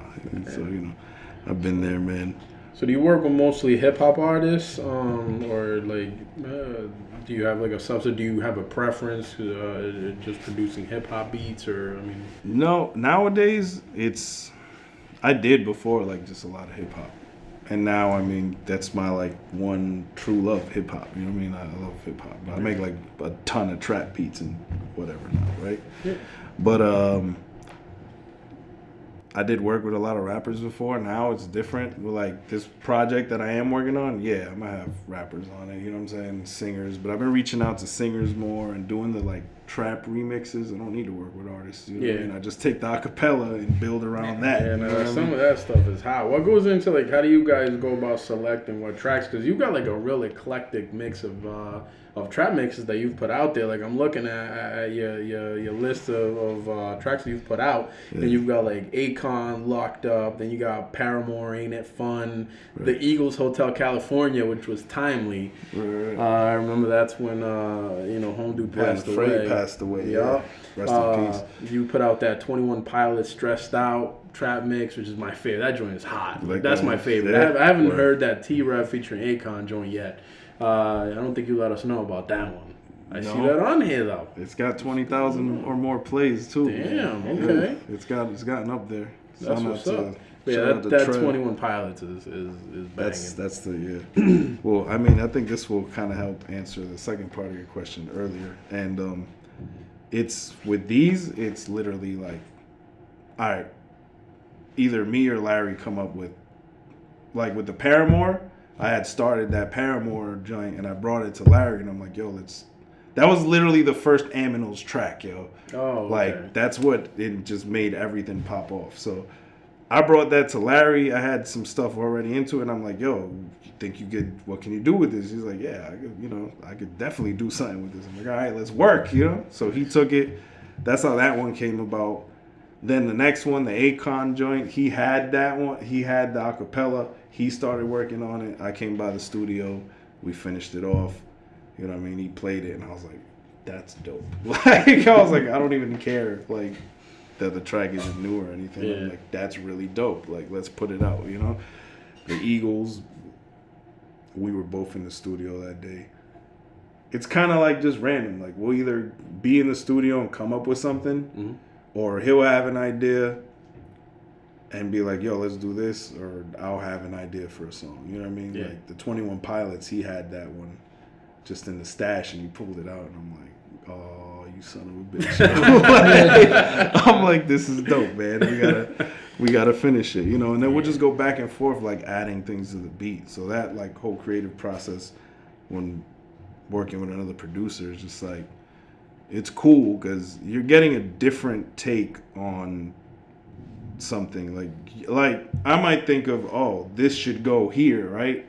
And he might come with some completely different melody that I would have never thought of. Yeah. And it would be just crazy. And I'm like, oh, yeah, that's nuts. What are you kidding? Let's keep that. You know what I mean? And then add something on that. I'll do drums, he might, you know what I'm saying? Like, it's just literally like just shooting ideas back and forth. That's cool. Or I'll be like, oh, like he'll come up with a sound and I'll be like, yo, what if you play this sound like this? And it's just like, two heads are better than one, man.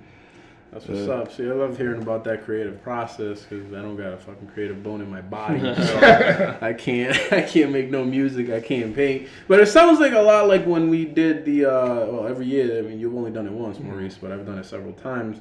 When we get together and do the 48-hour film project where, it's kind of like, it sounds like what you do every day is kind of that, brainstorming session that we do, once a year, and we're doing the 48-hour, which is like that. That's one of the, funner parts of the whole thing. Yeah, so that's pretty cool. I scored a film for a 48-hour film. Yeah, that's right. You mentioned that, man. You need to come in and get on our team. I'm down, man. We need some good production on that. I love doing all that stuff, man. I love doing it. Like anything creative, I love it. I'll let you know about this. Hopefully this year we'll do it again. I'll let you know. Get you the illest soundtrack in the running. You win just off that. Yeah, that's definitely what's up, man. I'll definitely let you know when we're getting into that. But I mean, you guys have anything else that you want to go over? Actually, I did want to ask you. when you put out your first couple of trap mixes, I remember I think the Paramore one in the I did a Maroon 5 one. Yep, I remember that we actually played on the 21 Pilots one. Like I remember you were getting a lot of love on some of the online music blogs. Like how'd that come about? You know, just how that buzz got created and all that. Because I was like, man, this dude's really right now. Like they're really putting their name out there. It was a combination. It was like relationships with certain people. Like one of my boys knew this dude. Like, yo, this guy writes for this blog. Hit him up.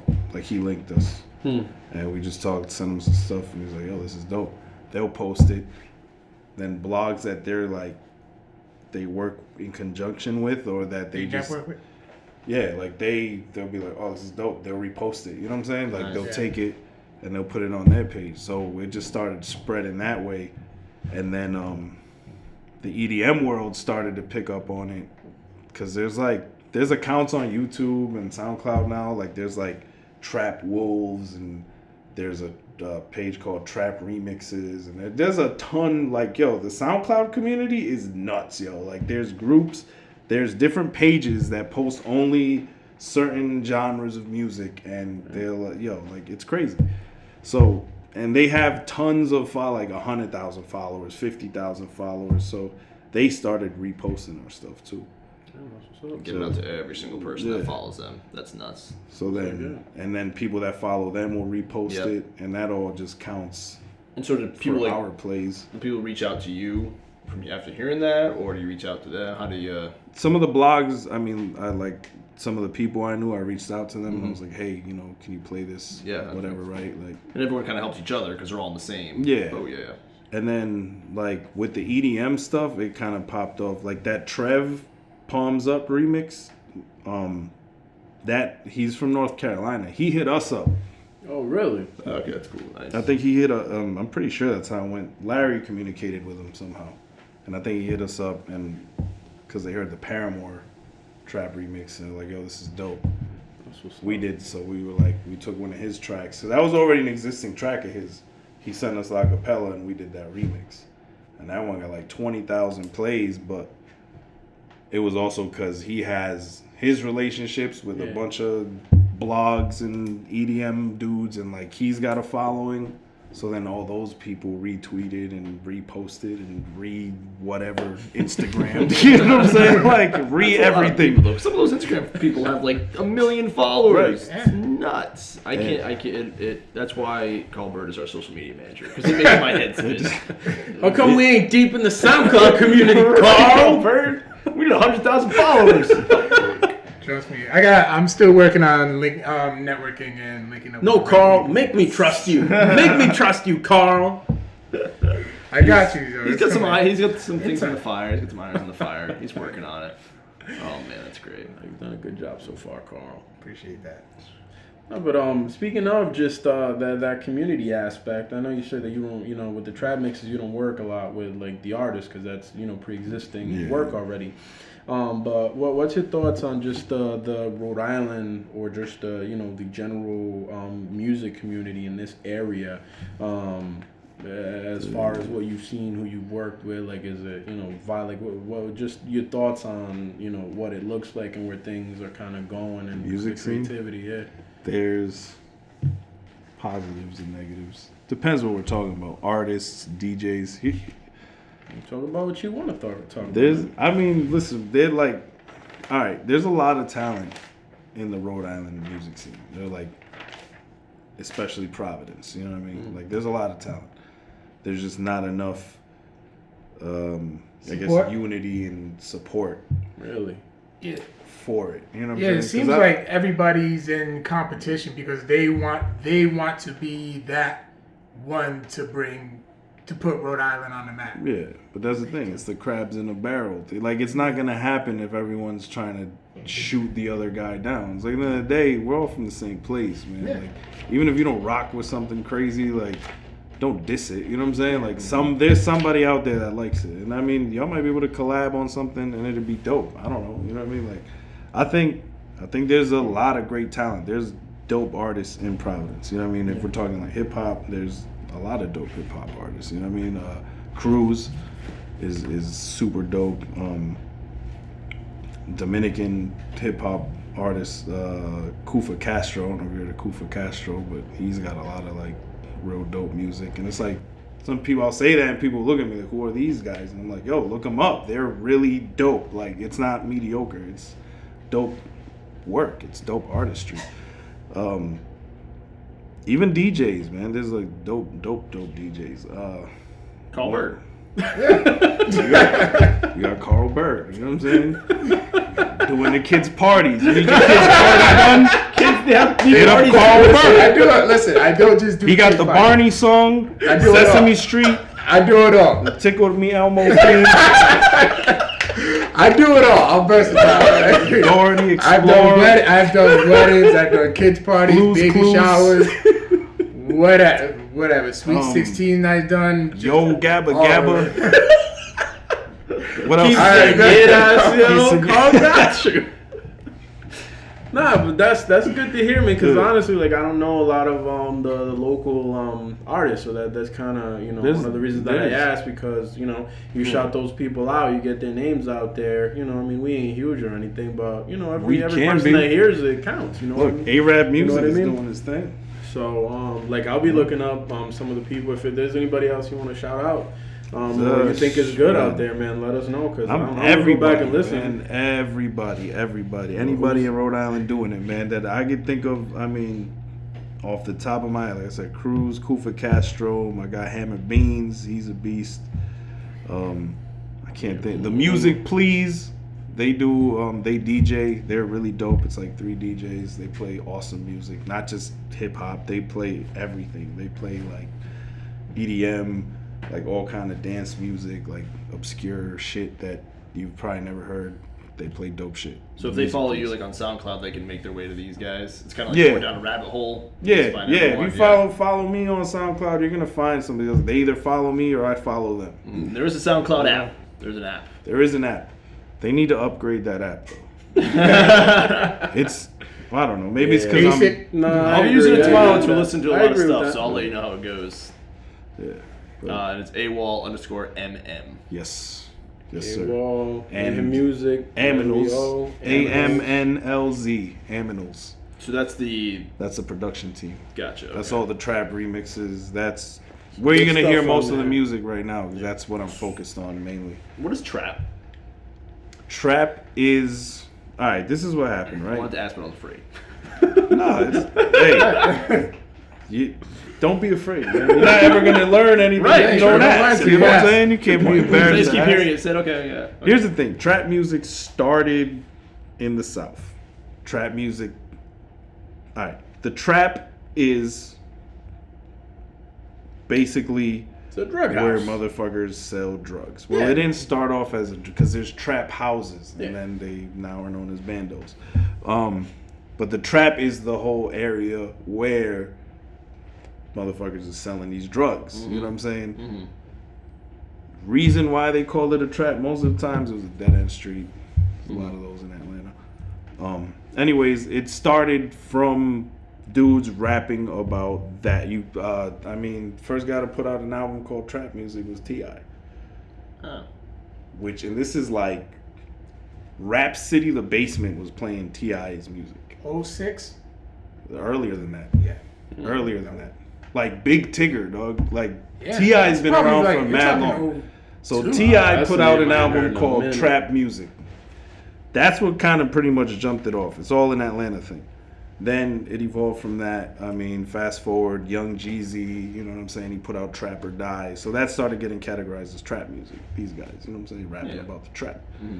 Just so happens that as this genre evolved and there were more trap music being put out, more trap artists, and since it was coming from the South, there was like a specific type of beat that you were basically rapping on. You know what I'm saying? So now that became the trap beat. Okay. Which is like a triplet, kind of like progression rhythm. You know what I mean? Yeah, real bass heavy. Very bass heavy. It's always a halftime. It's always a specific drum, certain tempo.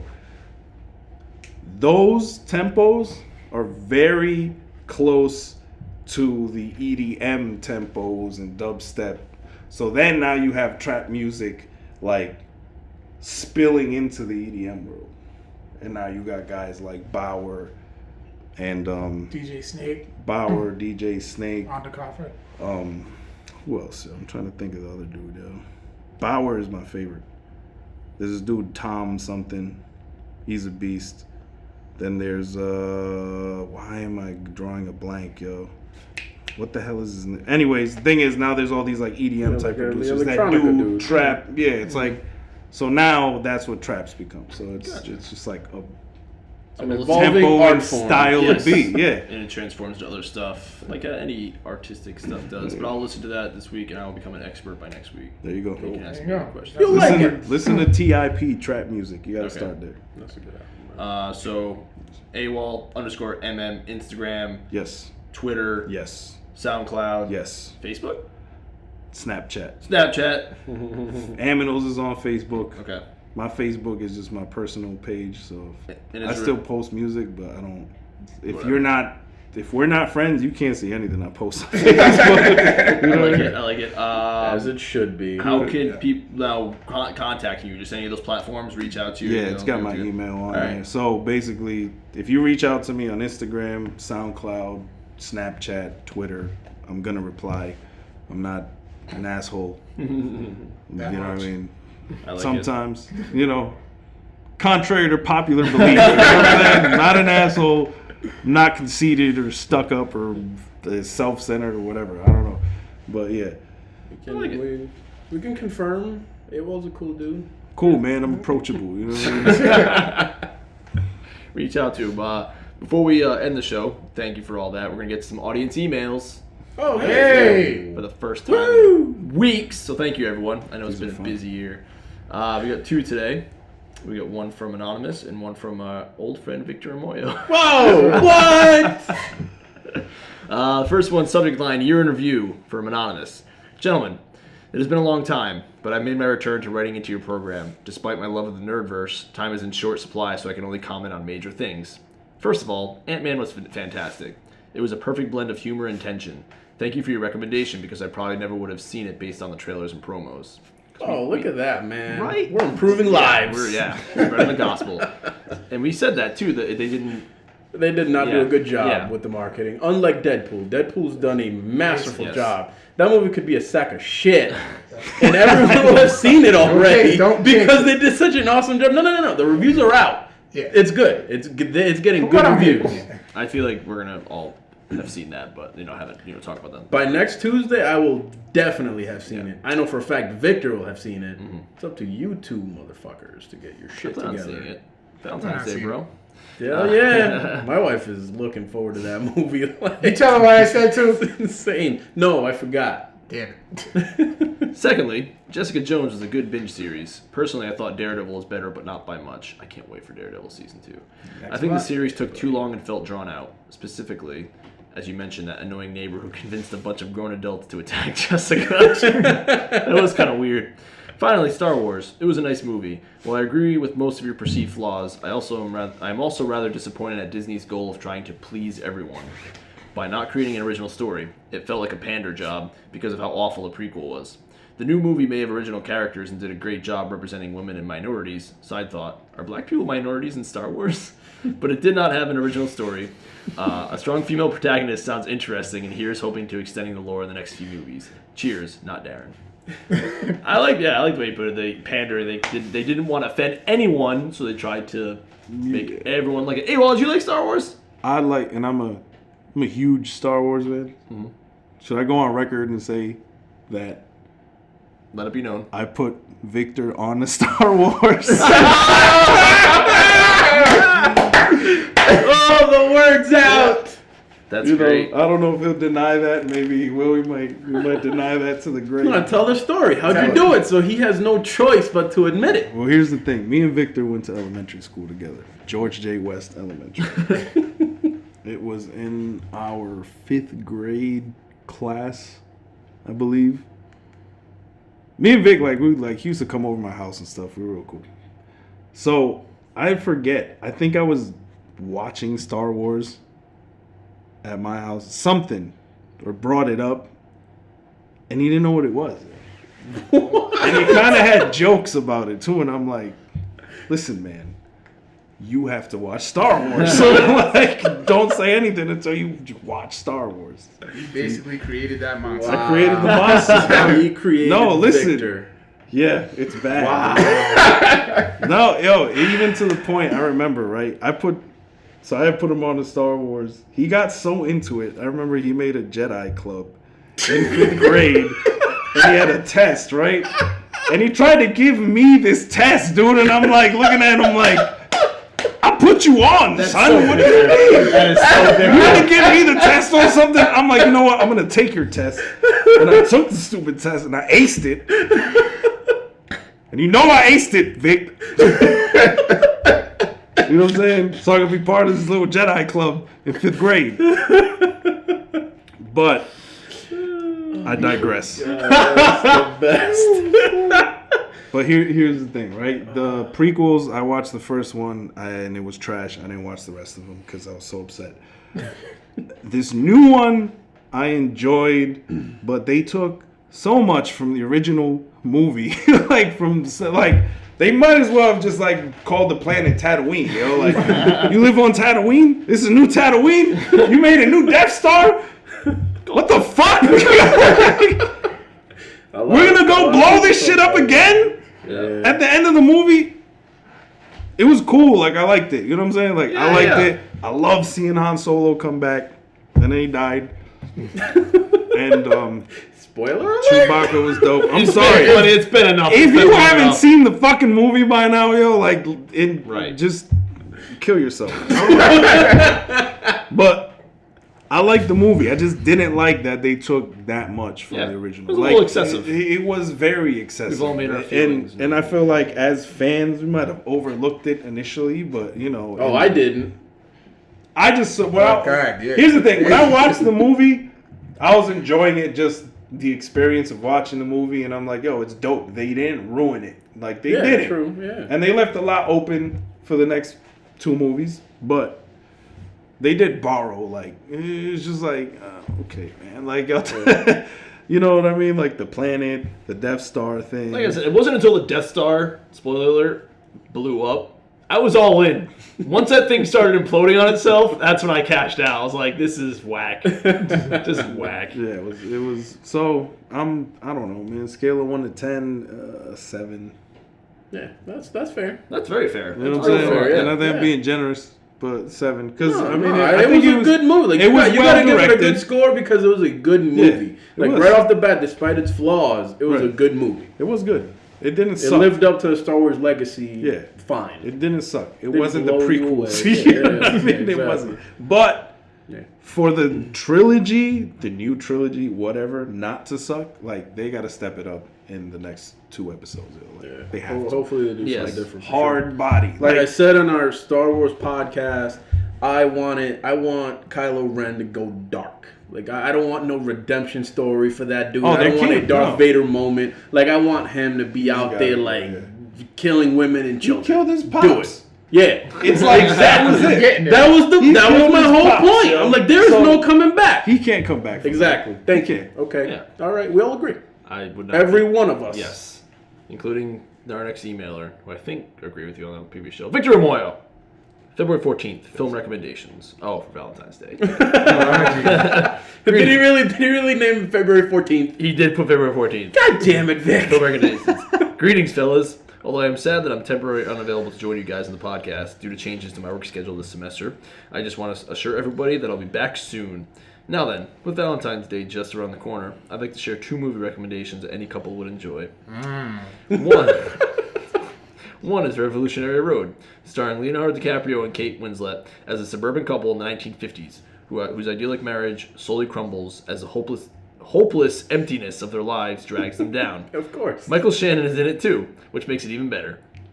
Everyone's favorite Valentine's Day subject, right. Crumbling marriages. Yeah. unless they wake up at the end on the Titanic, and I don't want to be, it'll be a dream. I don't want to see it. The other film is Shame. That's a good start. Starring Michael Fassbender as this is the sex addict movie. as a hardcore sex addict whose daily life consists of porn and prostitutes. His life gets even more complicated when his emotionally damaged sister, played by Carey Mulligan, arrives at his place and clings to him like a needy stray house pet off the street. It's also rated NC-17, so that should get your motor running if you're a depraved monster. So, what romantic films would each of you recommend for our fine listeners? Until next time, the Nature Man, Vic Flair. Oh my god. Well, there's your butthole art How much recommendation. butthole art is in these movies? Oh man. Also, I already made a recommendation. Hey, Bundle up and watch The Intern. Yep. I already made my Deadpool. Yeah. That's it. I don't. You haven't even seen that, Carl. Shut up. Okay, that's We'll gonna recommend be- something you haven't seen. That's gonna be the Valentine's Day movie. I mean, I don't know. I like movies with tragic endings. A Walk in the Clouds. Jesus. Keanu Reeves. Your girl will like it. Okay. Keanu Reeves is in it. John Wick. Yeah. Murdering people. In love. No, Walk in the Clouds is actually a good movie. It is. It's a romantic movie. My wife really loves that. I have not watched a romantic movie in a very long time. So, Watch a Walk in the Clouds with your girl. Okay, It's a I'll good write movie. that down. It's a legit good movie. All right. Yeah. Thank Watch you. it. That's my Valentine's Day recommendation. AWOL? Plus The Intern. Any romantic film recommendations? Wolf of Wall Street. That's that. Leonardo DiCaprio does a good job doing those romantic movies. Oh man, thank you everyone for emailing in. I'll call Byrd. Where can they email the show? Remember who created man. that monster. Remember what could have been if you never introduced Right? Victor I to know, man. Star Wars. I've been hope- Netflix and chilling a long time. I I didn't know that was gonna happen, dude. I really want to take. I really want to take this Jedi test now. Tell him to Maybe write it up Victor for can that. email it in. Yeah, Victor, please do that. You know what? I'll post it on the Facebook and have everybody take the If, Jedi test. if Victor produces it. He's gotta produce it. He's gotta do it. gotta- You he's gotta gonna produce bring it that up. Jedi test. Knowing Victor, man. he's Still got got it. that Jedi test categorized in his 5th grade material in his notebook somewhere in a trunk. man. Oh man, that was good. Call Byrd. Where can they find us? Facebook, Codex Prime Podcast. Instagram, @Codex Prime Podcast. Twitter, Codex Prime Cast. SoundCloud, Codex-Prime. Email us, codexprimepodcast@gmail.com. I gotta take breaths in Jesus Christ. YouTube, Man. just search us, Codex Prime Podcast. You'll find us. That's pretty much it. I like it. And AWOL_MM, and the Yes. production one was again? AMNLZ. AMNLZ. Nice. And thanks for being on the show today. You're welcome back anytime. Thank you for having me, man. Yeah, man, it was a good time. Thank you for coming. Great. Hey. Later, nerds. And Larry O. Screw you. Next time. Next time. Peace out, everybody. For some hot AMNLZ tracks at the end of the show, people. Enjoy. Boom.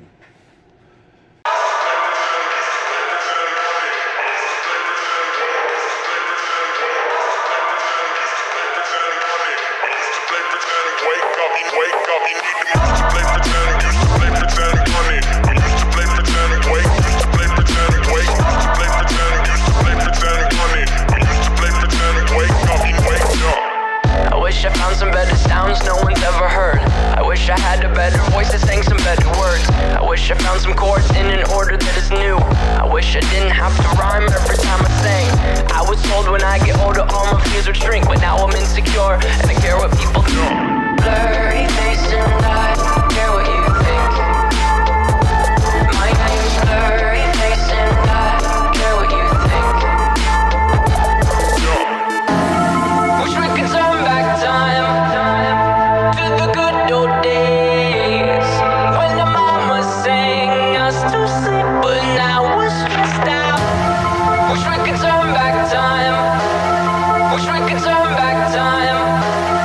Wish we could turn back time.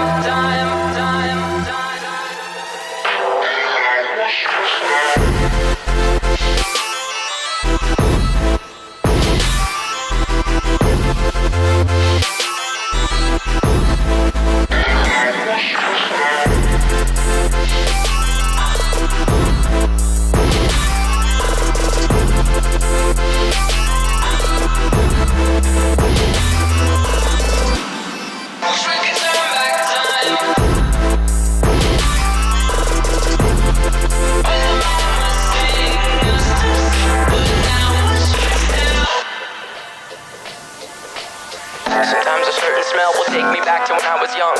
How come I'm never able to identify where it's coming from? I'd make a candle out of it if I ever found it. Try to sell it, never sell out of it. I probably only sell one.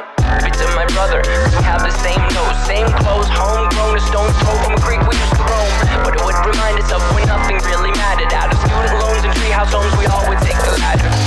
My name's Blurry Face and I don't care what you think. My name's Blurry Face and I don't care what you think. Wish we could turn back time to the good old days when the mama sang us to sleep, but now we're stressed out. Wish we could turn back time. Wish we could turn back time. Wish we could turn back time, time, time, time.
On a dark desert highway, cool wind in my hair, warm smell of colitas rising up through the air.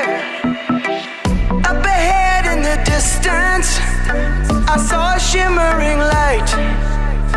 My head grew heavy and my sight grew dim. I had to stop for the night. Then she stood in the doorway. I heard the mission bell, and I was thinking to myself, this could be heaven, this could be hell.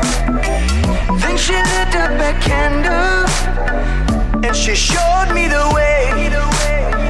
There were voices down the corridor. I thought I heard them say, welcome to the Hotel California. Such a lovely place, such a lovely place, such a lovely face. Plenty of room at the Hotel California. Any time of year, you can find it here. You can find it.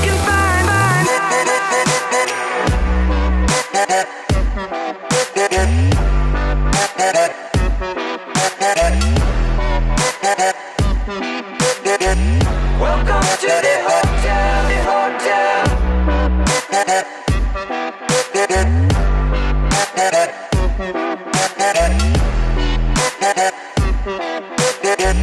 Welcome to the hotel, the hotel. Her mind is Tiffany twisted. She got the Mercedes Benz. She got a lot of pretty, pretty boys that she calls friends. How they dance in the courtyard, sweet summer sweat. Some dance to remember, some dance to forget. So I called up the captain, please bring me my wine. He said, we haven't had that spirit here since 1969.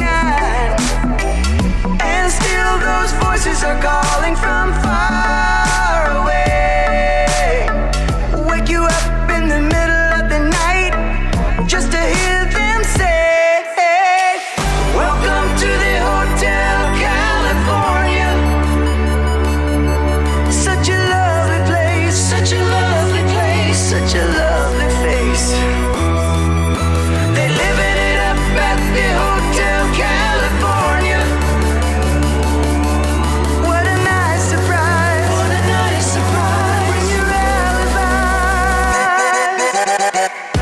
And